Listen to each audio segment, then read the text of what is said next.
The growth in the application of nuclear science and technology in the fields of power generation, medicine, industry, agriculture, research, and defense has led to an increase in the risk of occurrence of nuclear and radiological emergencies. These alarming occurrences can be caused by technical or human failure and are characterized by releasing radioactive products into the environment in the form of radioactive matter or radiation. To promote radiation safety and security, we will provide you informative story that will be handy as you reach your dreams on becoming an allied health professional. Goiania, Brazil was the epicenter of one of the worst nuclear disasters of history due to the theft of an old teletherapy unit containing the radioactive cesium-137. The Goiania Incident. This is a history of device designed to cure diseases and save life, left behind only to become the center of a tragic news history with deadly outcome.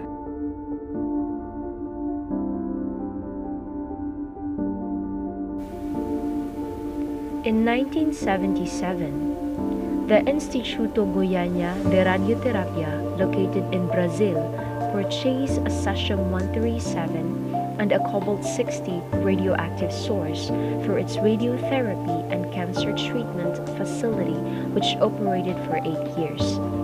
And in 1985, the private clinic was relocated and building warned to be destroyed. Because of land dispute, the clinic was not allowed access to its equipment pending the judge's decision on the case. The cobalt radiotherapy equipment made a move, but the cesium was left behind. After 2 years of neglect, in May 1987, the responsible party warned against the hazardous substance left behind unattended. But the court order forbid anyone from entering the abandoned building and hired a security guard to keep homeless and thieves out. The clinic was located in a poor neighborhood of Goiania, and one September, 2 men take advantage of the absence of the guard to sneak in the building, hoping to scavenge some metals and to score a few bucks at the scrapyard. Roberto Santos Alves and Wagner Moura Pereira walk away with some scrap metals and the business end of the radiotherapy unit, which is a heavy bulky steel and containing about 90 grams of cesium chloride with an estimated activity of 1400 curie. Standing within 1 meter of this stolen unprotected source for an hour will kill 50 to 75% of people in a matter of days after exposure. So on September 13, 1987, Roberto and Wagner take the radioactive source to Roberto's home in attempt to free it from its protective canister. They both started being ill and started vomiting within a few hours, while Wagner sought medical attention and lost a few fingers due to radiation burns. Roberto kept the source for 5 days, and on 16th of September, punctured a hole about a millimeter wide in the canister, and witnessed a bluish glow. He also extracted what he thought was gunpowder and attempted to light it. 2 days later, on September 18, he saw the source on a nearby scrapyard owned by Dever Ferreira, who noticed the same bluish glow and took the device home, where he showcased the magical substance to families and friends, unknowingly exposing himself, his family, and dozens of people to alarming dose of radiation.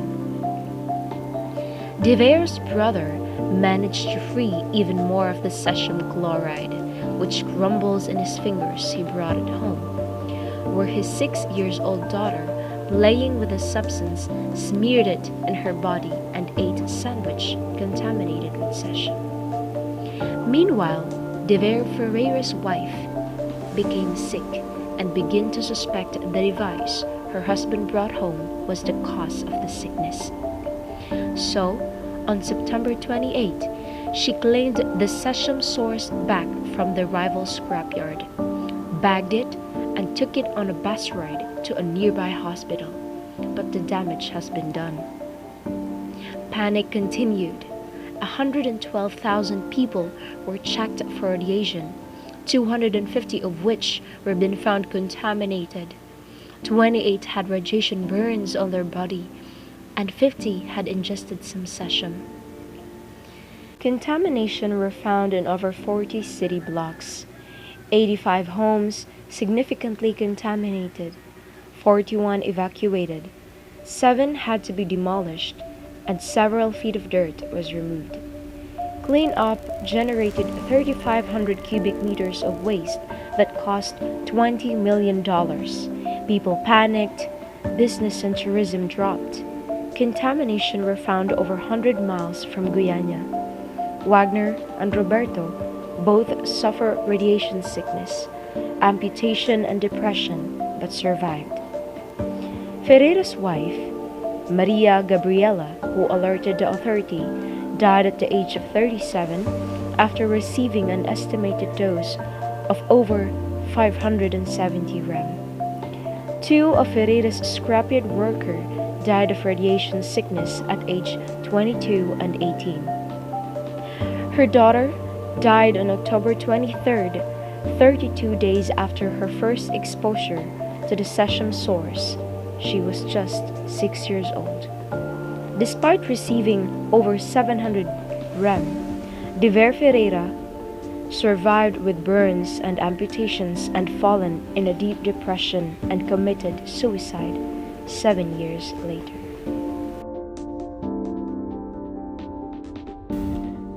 To date, the Goiania Incident remains a stark reminder for the need of proper procedures and protocols when handling radioactive substances.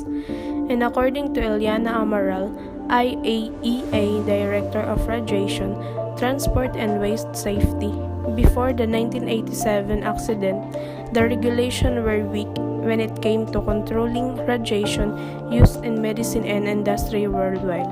But today, the 1987 Goiania accident in Brazil are still helping shape actions on radiation safety and security. With all the developments which took place since the Goiania accident, in terms of controlling the movement of radioactive sources, preparing emergency response plans, and waste management, certainly the public and the environment are better protected now than 20 years ago. Didier Lovat, head of IAEA Waste and Environmental Safety, says.